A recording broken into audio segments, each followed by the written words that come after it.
ఈరోజు బైబిల్ అధ్యయనం అపోస్తలుల కార్యములు 12వ అధ్యాయం మొత్తం 25 వచనాలు. ప్రార్థన.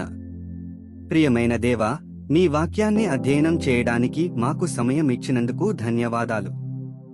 మేము మీ వాక్యాన్ని విన్నప్పుడు మా మనస్సులను పునరుద్ధరించండి మరియు మాకు అవగాహనను ఇవ్వండి. యేసునామంలో ఆమెన్. అపోస్తలుల కార్యములు 12వ అధ్యాయం. దాదాపు అదే కాలమందు రాజైన హేరోదు సంఘపు వారిలో కొందరిని బాధపెట్టుటకు బలాత్కారముగా పట్టుకుని యోహాను సహోదరుడైన యాకోబును ఖడ్గముతో చంపించెను. ఇది యూదులకు ఇష్టమైన కార్యమని తెలిసికొని పేతురును కూడా పట్టుకొనెను. ఆ దినములు పులియని రొట్టెల పండుగ దినములు. అతనిని పట్టుకుని చెరసాలలో వేయించి పస్కా పండుగైన పిమ్మట ప్రజల యొద్దకు అతని తేవలెనని ఉద్దేశించి అతనికి కావలియుండుటకు 4 చతుష్టయముల సైనికులకు అతనిని అప్పగించెను. పేతురు చెరసాలలో ఉంచబడెను. సంఘమైతే అతని కొరకు అత్యాసక్తితో దేవునికి ప్రార్థన చేయుచుండెను. హేరోదు అతనిని వెలుపలికి తీసుకుని రావలెనని ఉండగా ఆ రాత్రియే పేతురు 2 సంకెళ్లతో బంధింపబడి 2 సైనికుల మధ్య నిద్రించుచుండెను. మరియు కావలివారు తలుపు ఎదుట చెరసాల కాచుకొనుచుండిరి. ఇదిగో ప్రభువు దూత అతని దగ్గర నిలిచెను. అతడుండిన గదిలో వెలుగు ప్రకాశించెను. దూత పేతురు ప్రక్కను తట్టి త్వరగా లెమ్మని చెప్పి అతని లేపగా సంకెళ్ళు అతని చేతుల నుండి ఊడిపడెను. అప్పుడు దూత అతనితో, నీవు నడుము కట్టుకుని చెప్పులు తొడుగుకొనుమనెను. అతడాలాగు చేసిన తరువాత దూత నీ వస్త్రముపైన వేసుకుని నా వెంబడి రమ్మని అతనితో చెప్పెను.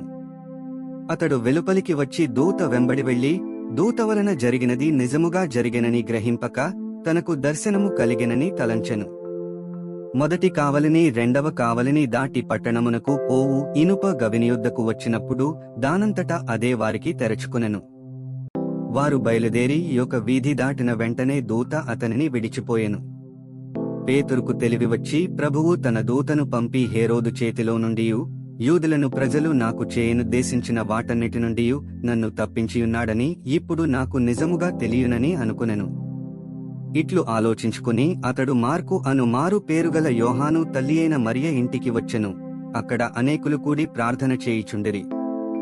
అతడు తలవాకిటి తలుపు తట్టుచుండగా రుదే అను ఒక చిన్నది ఆలకించుటకు వచ్చెను. ఆమె పేతురు స్వరము గుర్తుపట్టి సంతోషము చేత తలుపు తీయక లోపలికి పరుగెత్తికొనిపోయి పేతురు తలుపు దగ్గర నిలుచున్నాడని తెలిపెను. అందుకు వారు, నీవు పిచ్చిదానవనిరి. అయితే తాను చెప్పినదే నిజమని ఆమె దృఢముగా చెప్పినప్పుడు వారు అతని దూత అనిరి. పేతురు ఇంకను తట్టుచున్నందున వారు తలుపు తీసి అతనిని చూచి విభ్రాంతి నొందిరి. అతడు ఊరకుండుడని వారికి చేసేగ చేసి ప్రభువు తన్ను చెరసాలలో నుండి ఎలాగు తీసుకుని వచ్చెనో వారికి వివరించి యాకోబుకును సహోదరులకును ఈ సంగతులు తెలియజేయుడని చెప్పి బయలుదేరి వేరొక చోటికి వెళ్ళెను. తెల్లవారడనే పేతురు ఏమాయనో అని సైనికులలో కలిగిన గలిబిలి ఇంతంత కాదు. హేరోదు అతని కోసరము వెదకినప్పుడు అతడు కనబడనందున కావలి వారిని విమర్శించి వారిని చంపనాజ్ఞాపించెను. అటు తరువాత హేరోదు యూదయ నుండి కైసరయకు వెళ్లి అక్కడ నివసించెను.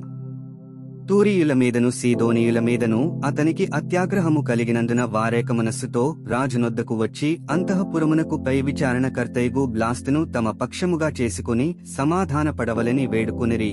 ఎందుకనగా రాజు యొక్క దేశము నుండి వారి దేశమునకు గ్రాసము వచ్చిచుండెను.